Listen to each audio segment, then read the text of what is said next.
Good evening, or evening. Yeah, let's do evening. Good evening, and welcome to 30-Minute Reviews. I am Adam. It is Black Panther trailer number 2 and ticket on sale day. Now, let's get this out of the way first. I'm fairly certain the trailer coming out this morning, when it did, was a fuck-up. I don't think this was intended to happen this morning. I think that historically, during football season, Disney tends to release trailers during Monday Night Football games because ESPN runs Monday Night Football, for those of you who don't watch sports, and they think it'll get more people to watch the Monday night game. If it's like, ooh, we're going to debut the Black Panther 2 trailer here, or oh, we're going to debut the Force Awakens trailer, or ooh, we're going to debut insert whatever trailer here. And it's one of those things where it's like, okay, so historically this has happened, so it's likely this is going to happen again. Just like I can tell you the exact date that Ant-Man and the Wasp Quantumania tickets are going to go on sale because there's a Monday night wildcard game in what would be the 18th week of the season. So that second week in January is probably when we're going to have tickets on sale for Quantumania, because what you can do is you can do it during the game. People are going to watch, people are going to see, you're going to get a ton of ticket sales. Debut the second trailer, boom, done. Now, and we're also probably going to get, next month during a good matchup on Monday Night Football, we're going to get tickets for Avatar. Now, I think the fuck up happened because what happened was, let me walk you through the timeline as I saw it this morning. My primary theater that I use is an AMC. So I am, I book my tickets usually through AMC because I have AMC A-List. Now, here's the thing. I am getting ready for work, and I get a notification, Black Panther tickets are now on sale. And I'm like, wait, did they put out another trailer and just not say anything? Because usually they do a trailer and it'll be like tickets on sale Monday or some nonsense like that. And I looked, didn't see a trailer, or didn't see anything on the news about a trailer.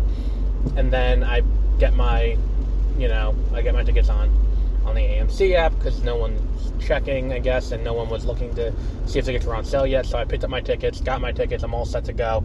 And I'm sitting there and I'm looking at this and I'm like, something fucky happened here, because it should not have happened, because it wasn't like Fandango sent me a notification in an email, Regal sent me a notification in an email, AMC sent me a notification in an email. AMC didn't even send me an email saying tickets were available. It's just the app sent the notification. So I get all these things, and I buy my tickets, and I get in, and by the time I get to work, the trailer had dropped online. But the trailer had dropped a substantial amount of time after tickets went on sale. And it was about 9 o'clock this morning, and I'm thinking about it, and I'm like, well, if the game starts at around 8 o'clock, that would be around the time that they would send a notification out and put tickets on sale this evening, that tickets were on sale for Black Panther 2, Wakanda Forever. Because that is when you'll be at about halftime when they would air the trailer. And it is likely that someone at AMC fucked up and set it where 9 o'clock p.m. Instead of 9 o'clock p.m. Eastern Time, they would set it for 9 o'clock a.m. Eastern Time, with the thing being that 9 o'clock a.m. Eastern Time would be when the notification went out, irregardless of the, regardless of the, what I'm looking for here, regardless of the outcome, or how the tickets, regardless of where the game is, there was some notification at that time. The fact that Fandango never sent a notification, the fact that Regal never sent a notification, the fact that Showcase never sent a notification that tickets were on sale, when all of them usually do, indicate to me that this was a mistake. That they did not intend to have tickets go on sale this morning at this time, and then once AMC fucked up, everyone kind of followed suit and tried to make it look like it was intentional.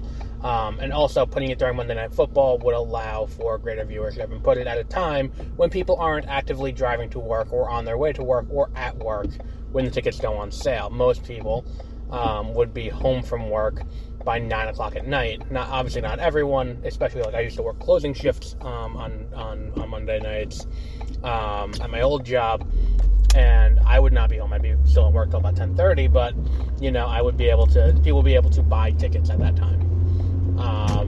Point being, this was a fuck up.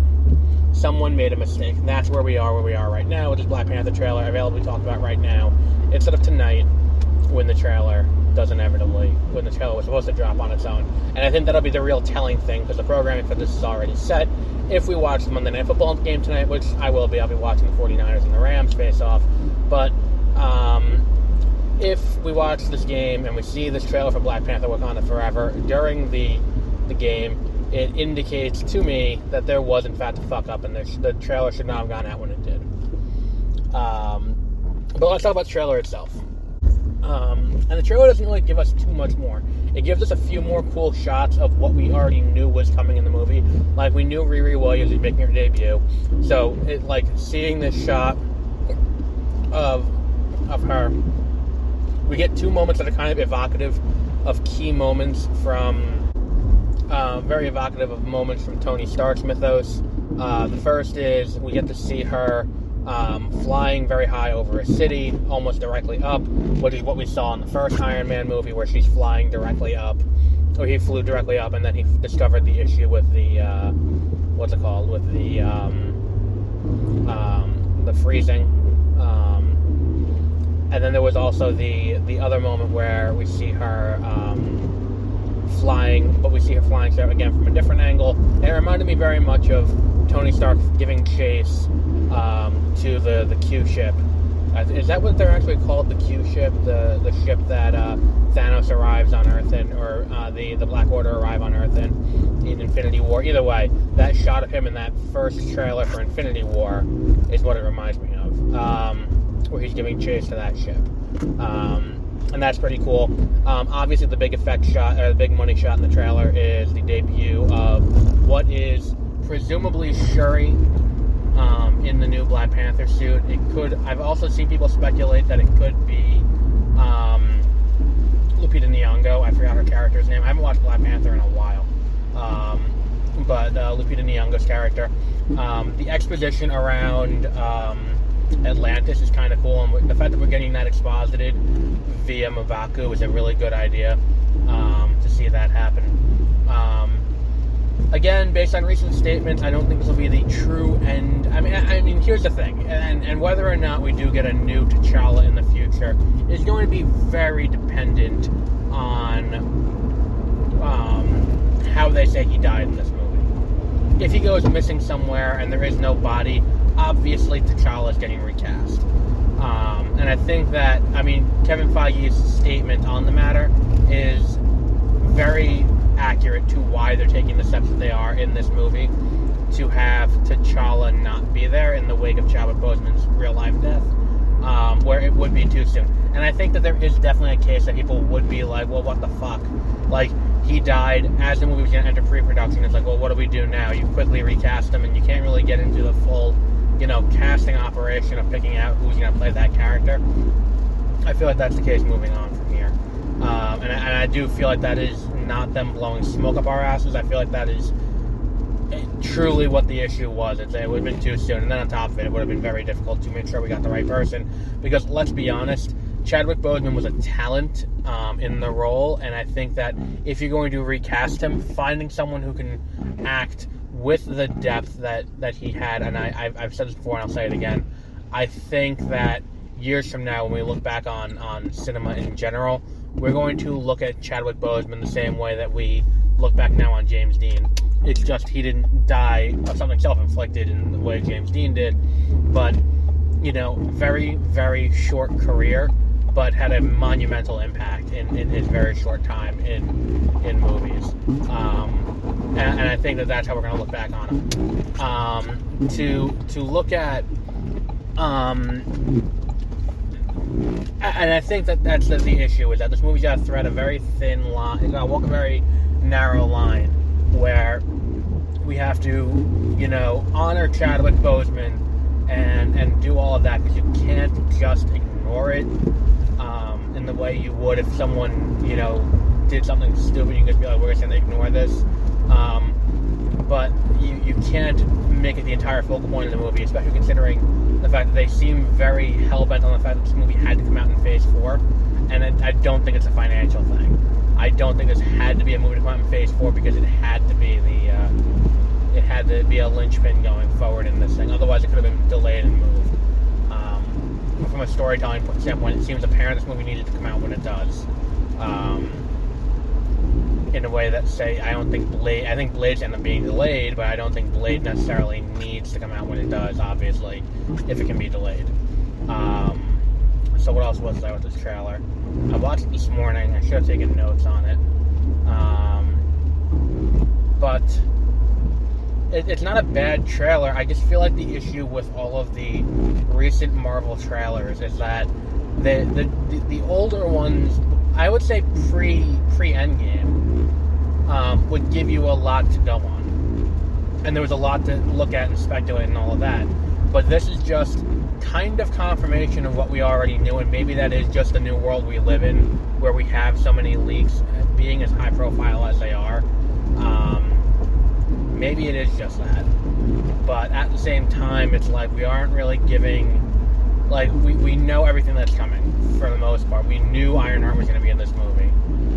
We knew that, likely Shuri was going to take over as the Black Panther. Nothing about this gives us something to go on to really speculate in a real way, because it's like, well, we knew Namor was going to be, or Namor was going to be there, or Namor, or I don't know how I fucking pronounce it. I can't wait for this movie to come out and just give us a pronunciation key. Although, I'll probably keep pronouncing it Namor, even if it's pronounced differently in the movie. Same as I keep mispronouncing Shang-Chi, or Shang-Chi as Shang-Chi. That's how I did before we had a pronunciation guide in the movie. But I'm interested to see where they go with this movie. I do fear that we could be running into an over-bloated movie, and I don't think that this trailer has really done anything to alleviate that. And I think that one of the things that we're getting from these second trailers is that after seeing a second trailer, my intuition about what is going to happen in terms of tone has been usually fairly accurate, because I did see the second trailer for Love and Thunder and think that this movie could be totally all over the place. And I recall seeing the second trailer for Eternals, and I was still sold on it, but I felt like it was still not going to be giving us a ton of information to go on going into the movie to be able to point at and be like, oh, okay, so we know this is going to, like, it gave you the sense that it was going to be more intimate and family drama. And I feel like that's kind of where we are with this. I feel like what we're doing is we are trying to walk that kind of thin line, and see where we are here. And I feel like what we have is we have a lot going on. And I'm not doubting that Ryan Coogler can't thread all of these needles, and I'm not doubting that Ryan Coogler can't, land all these planes and keep the air traffic control, if you will, kind of, steady. I'm not doubting that ability. All I'm saying is, it is a lot. There are a lot of planes in the air on this movie. There's a lot of things that need to go into it. I mean, the introduction, and it appears Ironheart's going to have a larger role in this movie. It's not going to be a small thing. It appears that, Namor is going to be a major villain. And I think that what you risk doing in how much... And the movie's a long movie. According to what I have in my ticket, it's 2 hours and 41 minutes. So it's going to be almost 3 hours after, coming attractions and all of that. But with all of that happening, I understand it's a long movie, but you run the risk of spending a lot of time on something or not having enough. And again, I don't know how forgiving an audience is going to be about this being 2 hours and 40 minutes after other movies that have been similar length that have come out have been deemed too long. And it's a very thin line of what you can do with a long movie. Because like Endgame says, you can do a 3-hour movie. That's fine. And look, Elvis was 245. Batman was 258. Like, all of these things are long movies. And long movies can work. I'm not saying they can't. But Eternals showed that if you go over 2 hours and 30 minutes and it's not good reason, audiences are not going to be happy. And I certainly hope that someone at Marvel Studios looked at this, because it's obvious they did it for Thor: Love and Thunder, because apparently there's a much longer cut of Thor: Love and Thunder, and the movie got cut down. And because they did it there, I'm hoping that someone saw the response to, Eternals, and is like, we really should only do this if there's a very good reason to do this length. And if there isn't a good reason to do this length, then we won't put out a movie that's this long. Otherwise, we run the risk of drawing ire. And I think that's kind of an important distinction to make. It is an interesting thing that we need to keep an eye on.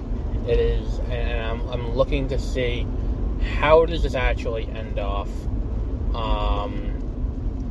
and how do we actually, where does this stop? Is the question that I have.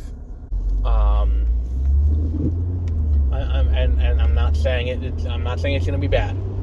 I'm saying that if it's going to be this long, they probably have someone there who is like, look, don't make it this long unless you have a really good reason.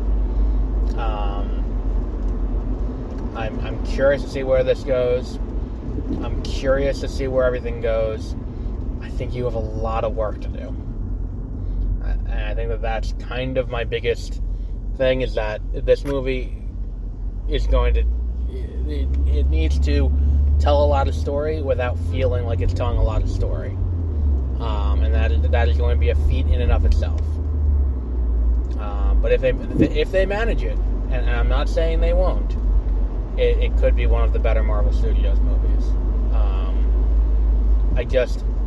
I think it'll be interesting to see the response on first viewing compared to the response on subsequent viewings, because I feel like going into it, there's going to be a lot of emotion going into the movie. There's going to be a lot of people who are going to go into it and be like, okay, so, we have, there's going to be a lot of memorial stuff for T'Challa, and if it becomes, how does that play with audiences is something I'm interested to see. How does the memorial stuff play into what's happening? And does it feel exploitative? Does it feel like they're using the grief that comes from that to simply bolster the response? Does it feel like they're doing it in a genuine way? Does it feel like they're paying homage in a fair way? There's a lot of questions that I have going into that aspect of it alone. And then if it's done well, but the rest of the movie isn't, does the movie get a little bit of a handicap, for lack of a better word? In golf, you have, the handicap, which can adjust your score depending on how well you play. Does that exist in reviews for Black Panther, Wakanda Forever, if they nail the tribute parts, but other parts are not quite as good? And then if that's the case, 45 days later, when we watch the movie again on home media, or say someone goes and sees the movie for a subsequent time in theaters while the movie has just come out, does the movie hold up for a second and third time if that's not there? Or if they know that's, done, and they get the chance to process that.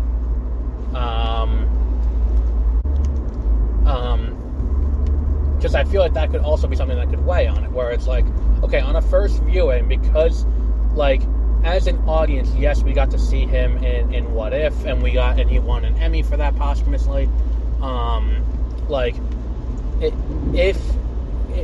We saw that happen, and all of that was very cathartic, and I think that there was a good, that episode was good. That was one of the better episodes of What If, was the one, what if T'Challa was abducted instead of Star-Lord, or Peter Quill, and what if T'Challa was Star-Lord? That was one of the better episodes. That and the Strange Supreme episode, I think, were the two strongest besides the finale. And I feel like the issue becomes, if Chadwick Boseman didn't die, would that episode have been as well received? I think probably. But the question still becomes, like, if this movie comes out exactly as is, and you have all the, if we watch this movie and it is well received on its first viewing, how much of that is contingent on, what's it called? It's contingent on the response of, what's it called? The emotional parts. And based on the first trailer, it seems like there's going to be a lot of that. Like, the second trailer doesn't lean into that nearly as much. Because the second trailer seems more about, more about key story points that aren't just, look, we are dealing with, this movie is also dealing with the death of T'Challa. And I am curious to see how they kill T'Challa off. Because someone raised a great point about, him, if they kill him off the way they do, the way that Chadwick Boseman died in real life, which is what I seem to recall hearing they're doing, is they're killing him off and saying he had cancer. I heard someone point out, like, well, then, like, Wakanda can't cure cancer? Like, they can do all this other stuff, but they can't cure cancer, and it would be an interesting kind of thing to see if they do that. But if they kill him off a different way, it's like, well, we don't really, like, if he dies in battle, we don't get the chance to really grieve him in battle, and it makes for an awkward memorial service. And I'm trying to think, I can't think of another character where this has happened, where they've killed off and have tried to maintain continuity and change the face. Like, I mean, they did it on Batwoman, but that was a very different situation. Like, Batwoman was a situation where Ruby Rose got allegedly fired. I mean, according to Cameron Johnson, who played Luke Fox, she got fired as the lead of her show. And they changed the lead, and then they killed her off, and then the character came back with a different face after the fact. And I think it was Wallace Day, I think it was the name of the actress, who took over after the fact. And it's an interesting, it is an interesting situation there, but it's not the same thing. Like, it wasn't a spiteful thing, where it was almost spiteful that they changed out the actress on her instead of just, because it's like they were, like, she got fired for bad behavior on set, allegedly, and I'm interested, like, that was a very different situation. I don't know if this is a similar thing that happened, where it's like, in this case, it's like, if you do that, like, does his plane go down somewhere? Like, is that what you do? You kill him off via plane crash, and it's like, oh, so Wakanda couldn't find him? Like, do they find some way to raise the dead in another way? Like, do they do Black Panther 3 after Secret Wars? And one of the things from Secret Wars is that we now have a T'Challa from another universe. In the aftermath of the impending incursion. But these are all, different things to do, and until we know how T'Challa gets killed off, we can't really process what's going to happen. And it's like, if it is T'Challa gets killed off in a way that's reversible, these sequences become more about honoring Chadwick Boseman. Not that that's a bad thing, not that I'm saying they shouldn't do it, but we run the risk of spending in the long term of the story, in the story of, the character Black Panther, like the people who hold the moniker of Black Panther in the Marvel Cinematic Universe. What we end up doing is, if we spend a ton of time, and I know this is not going to come off the best, but we run the risk narratively of spending a ton of time honoring the actor more than the character itself, if the character can come back. If the character can't come back, I'm okay with this, but you have to kill him off in a way that's irreversible. In the same way they killed off, and I think that, and I'm of the mind that I don't think he should be killed off, because there are very few characters that have been definitively killed off in the Marvel Cinematic Universe. I think that Tony Stark is really the only one, and I think that might even be something that's going to be undone, where it may not be Tony Stark who dies, but we will have a Tony Stark who comes back, like, Earth prime Tony Stark, or 616 Tony Stark. I think that there is the possibility that we end up with, I talked about it on the episode earlier this week, or later last week, when we talked about, the various issues that the Marvel Cinematic Universe went through, with Armor Wars changing to a movie, and then also,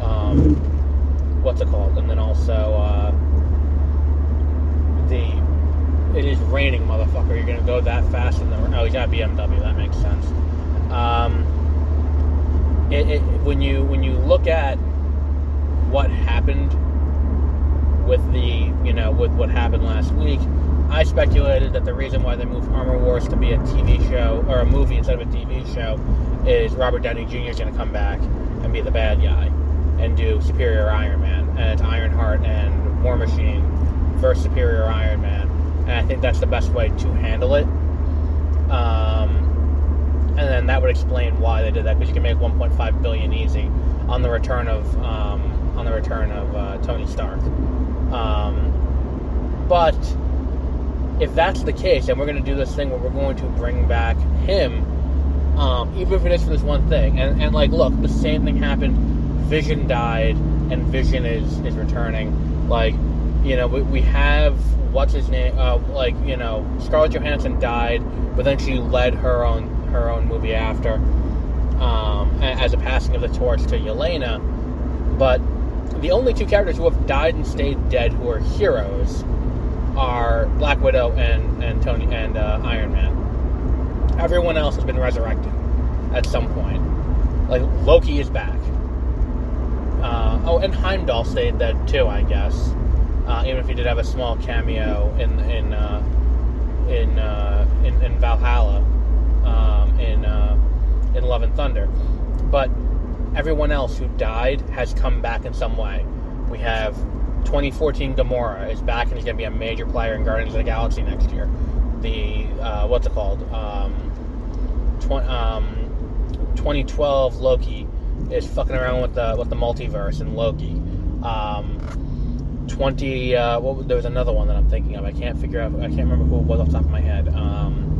That is similarly was returned from the dead after dying. Vision. Vision died in a sacrifice to keep the Soul Stone from going to Thanos, and then came back to life, and then was killed again by Thanos ripping it out of his head. And he did not come back when everyone got resurrected, because he died before the snap. And he came back later when they recreated the West Coast Avengers variant, as part of WandaVision. So, this idea that the only character who's going to stay dead and remain dead, without the possibility of coming back ever, being T'Challa, feels a little weird, if that's the case. Especially considering all the other characters who have died and stayed dead, with the and even so, look, we haven't seen her come back, after the fact, but she did get an entire fucking movie after she died in Endgame. And Tony Stark, and again, we don't know Tony Stark's coming back. That's just me speculating based on them moving it to a movie. But if that's the case, and if that's where we are, I don't think that we are in a situation that makes a ton of sense. That he stays dead, without getting a chance to complete out an arc. Because that's the other thing too, is that, if we look at Tony Stark dying and staying dead, Tony Stark dies and stays dead, and he has completed an entire arc over 3 Iron Man movies, 3 prior Avengers movies, Civil War, so that's 7, and then also, what was the other one? The Spider-Man, so 8. So that was his 9th movie he appeared in, was Endgame. So when he died in Endgame, he was also in Incredible Hulk, which doesn't really count, I guess. So we'll stay 9, but really 10 movies he appeared in. So over the course of those 9 movies, he goes through an entire character arc. Black Widow doesn't appear in as many movies, but she still goes through an arc of self-acceptance and doing the right thing to atone for the sins of her past, and that's her entire thing. So by the time we see her sacrifice herself, that is the culmination of an arc. They both die in self-sacrifice for the savior of humanity, so it does make a ton of sense that they would die in this way, and then their death means something. And I don't think that they've laid the groundwork where the death of T'Challa is going to have the same emotional impact, again, outside of the death of Chadwick Boseman. And if we're going to inexorably link these two, that's, something. That is fine. But if you're going to do that, you have to keep him dead from here on. If we're going to spend a ton of time on the memorial, you have to keep him dead. Otherwise, in a trilogy of Black Panther movies, if we're just going to bring back T'Challa in another one, and we spend a ton of time mourning him in this one, that is time that is spent entirely in service to the actor, not in service to the character, which to an extent is okay, but at the same time is also a problem. If you want to do that, I think the better way to do that would be to attach before the movie an in memoriam, 20-minute thing, maybe before or after the movie, like a little documentary thing before or after, in memoriam, paying homage to the character. I just feel like if you spend that much time, he should stay dead. But if the thought is we're going to bring him back, then I'm not saying do it and move on, because that feels callous, but at the same time, don't devote a ton of screen time to it, where we have to sit here and kind of group deal with it. It's like, okay, I understand, but let's get this going. So we'll wrap up there for today. I hope I didn't come off too badly, though I feel like I probably did. We'll be back with more news as it happens, so you can go out and get your Black Panther tickets now. They are now available on on whatever thing you use to buy movie tickets, be it Fandango, be it Atom, be it the AMC app directly, or the Regal app, or the Showcase Cinemas app. So until then, have a great rest of your week.